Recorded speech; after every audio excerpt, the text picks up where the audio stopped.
Olá, então vamos dando prosseguimento aqui a mais uma parte das reflexões, do total 4 partes. Essa é a segunda parte e nós vamos falar sobre o capítulo 7 até o capítulo 12 do livro O Mundo Assombrado pelos Demônios, do Carl Sagan. E ele começa dando uma definição de demônios que sempre se criou, se originou a crença nos demônios, que seriam intermediários dos deuses e dos homens, né? Santo Agostinho achava isso, dizia que as pessoas criam esses demônios como sendo intermediários entre a relação entre os homens e os deuses. Então, dessa vinda dos demônios até a matéria, digamos assim, surge, eles se relacionam com as mulheres aqui no mundo e nascem as bruxas. Então, as bruxas, uma construção humana, principalmente mulheres e jovens, e se criou até um manual de tortura para detectar quem eram bruxas. Então se criavam aqueles que se temiam, se odiava, então se criava as bruxas e os demônios. Nada mais são do que criações humanas, né? Até hoje se usa o termo pandemônio, né? Muito dessas origens, desde a Idade Média, dos primórdios da humanidade ali da Idade Média, enfim, todos os tempos se busca essa crença, essas criações das pessoas, e o que é muito curioso, que sempre no meio dessas criações estão os extraterrestres, né? A ligação com os extraterrestres estão sempre muito tenazes com essas histórias de demônios e de bruxas, né? Então se atribuíam características demoníacas àquilo que não se gostava, e aí a pretexto de difamar alguém ou destruir com a personalidade de alguém, então se usava isso. Então a ciência expulsa os demônios, mas os fantasmas dos alienígenas ainda estão pairando até hoje, né, em 2020. Mesmo após esses relatos do livro, é um livro muito atual sobre isso, e sempre se tem essas criações, que se tem que analisar o contexto histórico, né, dessas alucinações, dessas criações mentais. São histórias cujo fruto é da cultura ou da biologia compartilhada. Então aquilo que as pessoas muito dizem, você acaba acatando e não raciocinando, e acaba achando que aquilo é verdade mesmo, sem nenhum critério para analisar, um critério lógico, né? Então a credulidade, ela pode ser muito perniciosa, tendo em vista de que a pessoa, ela pode crer na coisa mais estranha que possa existir, porque a credulidade não precisa comprovar se aquilo existe ou não. Então, principalmente as crianças, elas estão mais vulneráveis a esse tipo de sugestão do mundo. E no mundo afligido pelas incertezas, pelo horror, nós já imaginamos que tipo de influência que nós teremos. Então, e aí, quando se tem essa cultura desse horror, né, normal, se procura o divino, né? E esse divino às vezes tem interesses políticos, de crenças, de sonhos, né? E a análise de um sonho, por exemplo, a pessoa não pode dizer que aquilo vai acontecer com todo mundo. Sonhei com tal coisa e isso vai acontecer.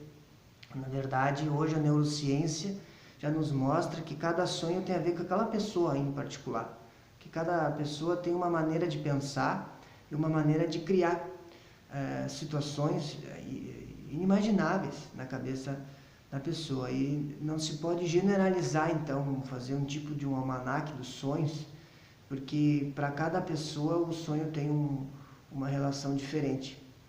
Então, o Sherlock Holmes, né, ele cita aqui no livro que é um erro capital teorizar antes de ter os dados.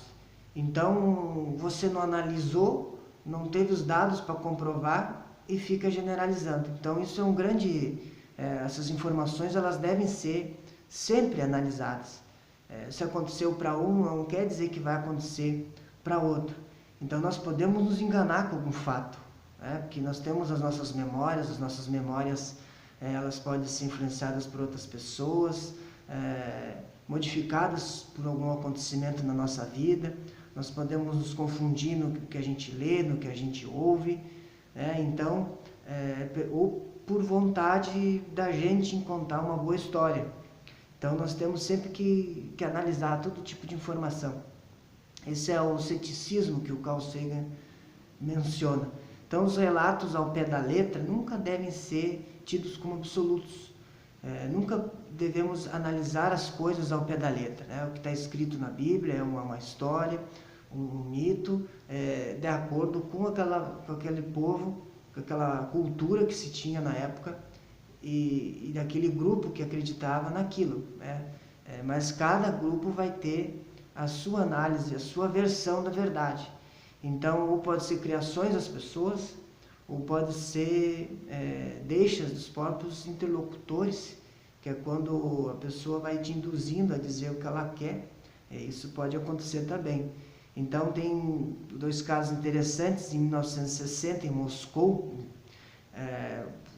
fizeram até uma coletiva sobre extraterrestres, que existiam extraterrestres, que eles detectaram uma emissão de raio-x no universo. E essa emissão de raio-x era um quasar. Mas eles achavam que mandaram até uma mensagem, conversando com os extraterrestres. Mas no fim, as leis da física explicaram esse quasar, que é uma grande estrela bem intensa, muito mais intensa, ela emite raio-x em abundância. E então passou isso.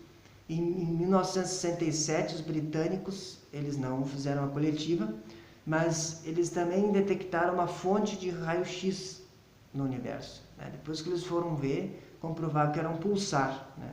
O pulsar da nebulosa do Caranguejo, um pouco mais próxima desse outro quasar que eles descobriram em Moscou em 1960. Então, o pulsar ele tem as forças nucleares, ele é uma estrela massiva e é preciso de evidências para dizer algo. Não dá para ser dizendo que há uma emissão de raio-x, de rádio, no universo, porque são os alienígenas que querem se comunicar conosco. Não, há uma estrutura física que explica esses fenômenos, e já não basta para isso, não há comprovações sobre extraterrestres. Então, essas incertezas fazem parte do nosso mundo. É muito possível que haja inteligência extraterrestre, mas as pessoas, da cabeça das pessoas, e a gente tem que pensar com a cabeça, não com os outros órgãos. Perguntavam para o Carl Sagan, o que tu acha? Não, evidência, é muito provável que exista, mas não tem evidências ainda. Aí eles diziam assim, mas é igual mas o que tu acha? Tu acha que existe? Ele dizia, eu não posso ficar achando, eu tenho que ter evidências, evidências científicas, é a maneira que ele pensa. Então, essas evidências, elas mostram que nós somos falíveis. As fotografias, por exemplo, elas podem ser falsificadas. As aeronaves, elas podem voar em baixas altitudes e enviar sinais luminosos. Cicatrizes no nosso corpo podem aparecer sem que a gente tenha conhecimento, porque a gente é muito comum de se machucar e depois ver, me machuquei, nem se dá conta daquilo, sem lembrar. Então, essas afirmações nem sempre, todas as afirmações têm o mesmo mérito. Então, deve se analisar. Para se tratar de ciência, por exemplo, sobre o desenvolvimento de uma vacina, então nós vamos conversar com pessoas da ciência, com médicos, respaldados pelo conhecimento científico sobre aquilo, de um grande número. Nada contra a opinião das outras pessoas, mas aquele que trabalha há 30, 50 anos numa área, ele tem propriedade sobre o conhecimento. Então, essa é uma informação importante sobre aquele que tem um conhecimento sobre aquela área, né? Que não está sempre certo também, né? Ele pode errar. Então, o Jung dizia que é parte das ciências exatas experimentar e verificar se algo é dado como positivo, algo como é verdadeiro. A experiência humana passa pelo pensamento crítico, né? O pensamento crítico faz parte do conhecimento da psicologia. Ele diz que conhecer o pensamento crítico e saber dele, saber como a pessoa pensa, é um bom método dentro da psicologia, algo que faz parte da psicologia. Não levar tudo ao pé da letra que as pessoas contam, né? Então, o cérebro ele produz alucinações, lembranças distorcidas da infância também pode acontecer, o fruto da enganação de uma pessoa, da fraude, né, da manipulação e até mesmo de crenças religiosas. As pessoas podem induzir as outras e nós mesmos podemos nos induzir através dessas ditas alucinações que todo mundo pode ter, é natural do ser humano. Então, nenhuma recordação de alguém pode ser dito como verdade ou se aquilo é ou não verdade. Então, como detectar se algo é uma mentira, né? O homem acredita mais facilmente do que ele gostaria que fosse verdade. Às vezes, mesmo imperceptível, aquele afeto que você tem com alguma coisa acaba contaminando o seu entendimento.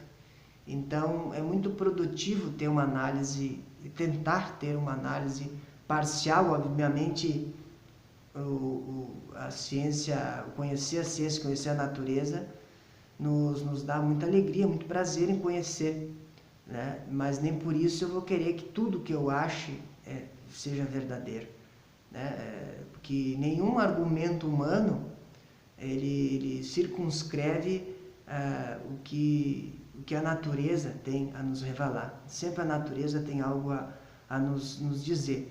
Então é muito importante detectar a fantasia, né? Porque os fatos consolam mais que a fantasia. Porque o fato é aquilo ali, não vai mudar. Agora a fantasia, você cria uma ilusão e vai acabar tendo que reconhecer depois ou não, ou criar mais mentiras, né? Como se dizia, a mentira tem perna curta por causa disso, porque você tem que dar sempre uma nova mentira para sustentar aquela mentira. Então, a ciência trabalha com fatos, e aquilo às vezes é muito fria mesmo, não há muita emoção, as pessoas não se interessam muito pela cultura científica, porque é aquilo ali. Então, é muito mais fácil ser levado a uma crendice, algo que vá ao encontro daquilo que você almeja, né? Que também, em certos casos, mas a gente tem que, como Carl Sagan diz, tem que saber separar a fantasia da realidade, né? Eu mesmo adoro filmes de ficção científica, Exterminador do Futuro, né? Mas a gente sabe que aquilo ali é uma fantasia, uma ficção, né? E sabe o que é realidade, ou ao menos tem uma ideia do que seja real.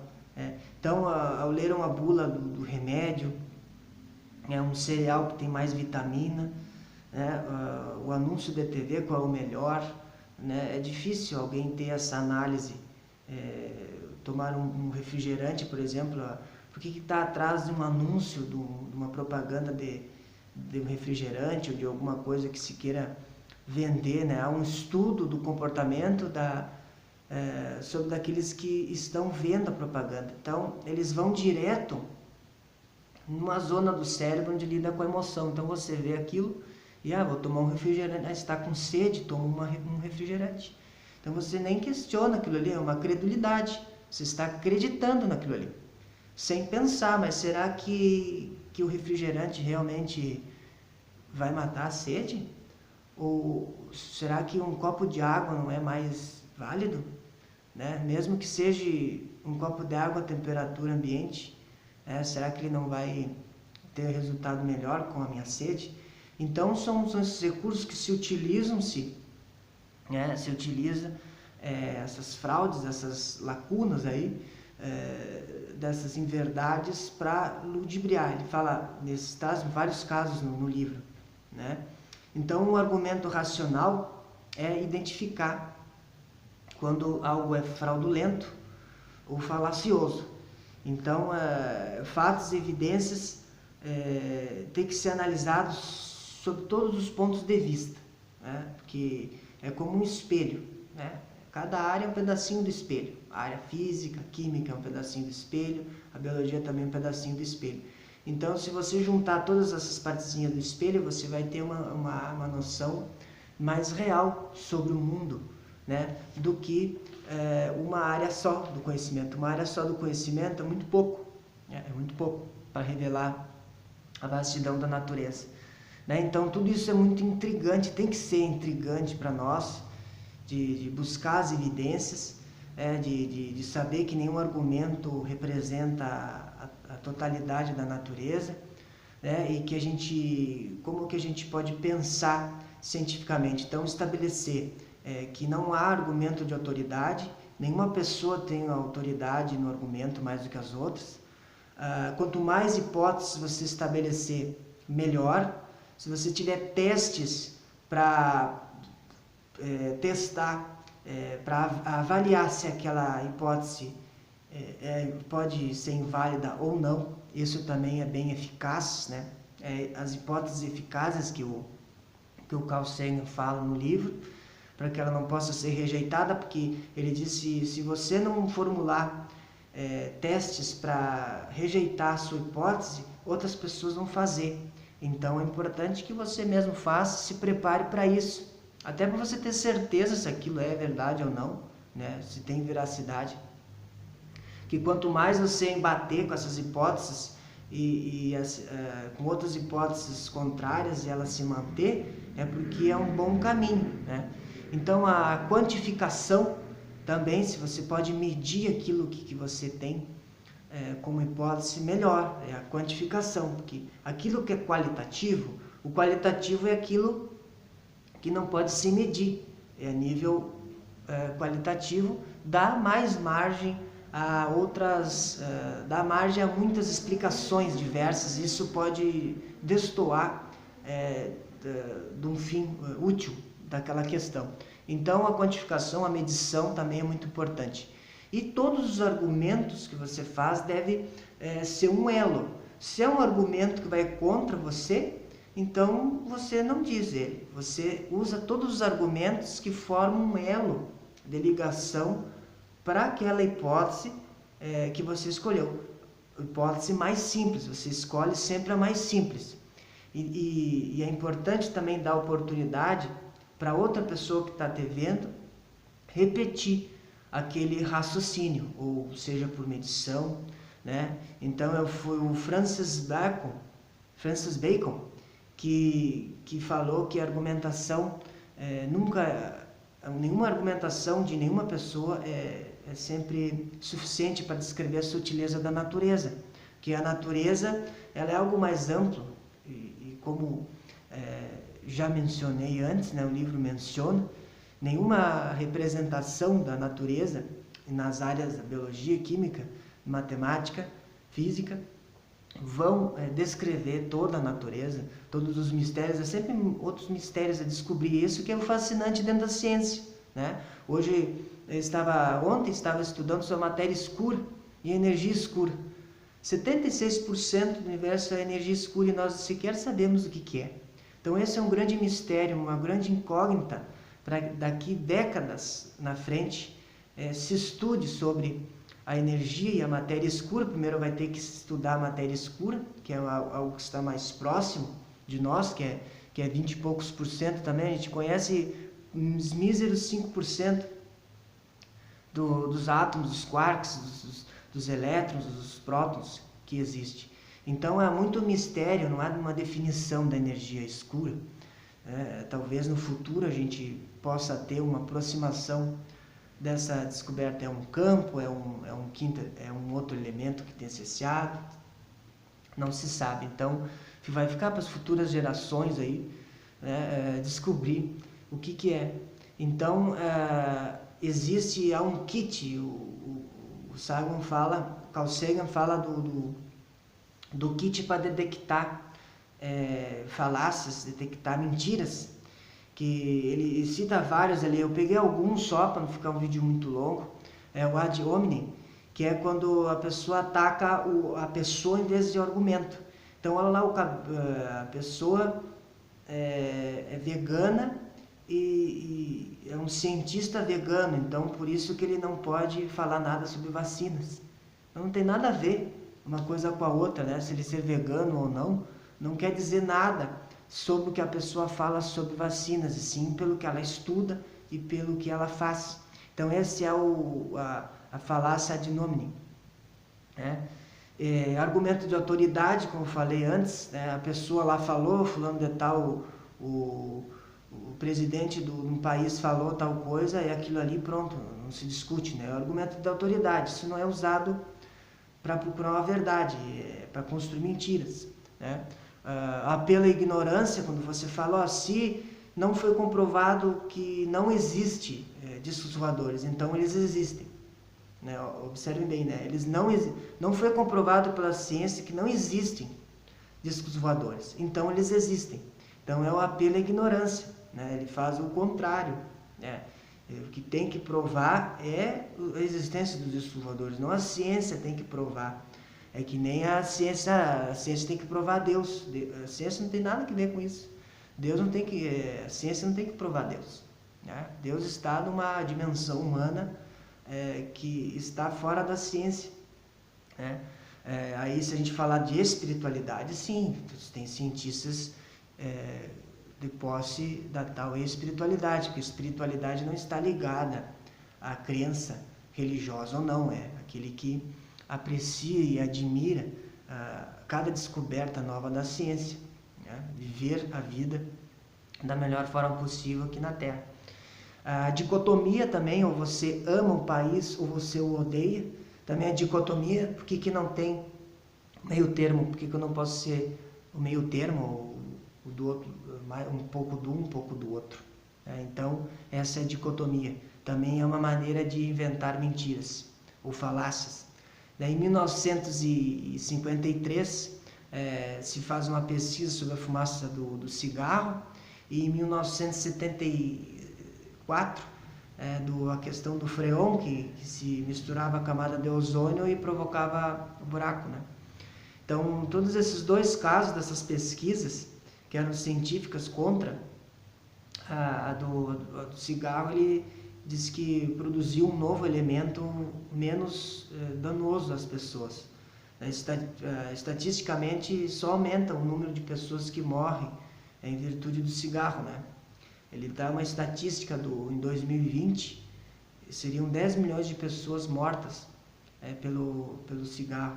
Então, eles diminuíram a toxina, então, como se isso fosse bom, né? Eles não estancaram a produção, eles estão tendo lucro igual, mas eles diminuíram como se fosse algo bom, né? Então, que nem a questão do freon, tanto um como o outro, eles foram contra a pesquisa e geraram argumentos contrários a esses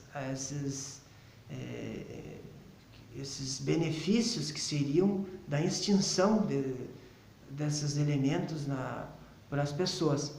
Então, a credulidade, quando ela é cega, assim, sem questionamentos, pode matar as pessoas.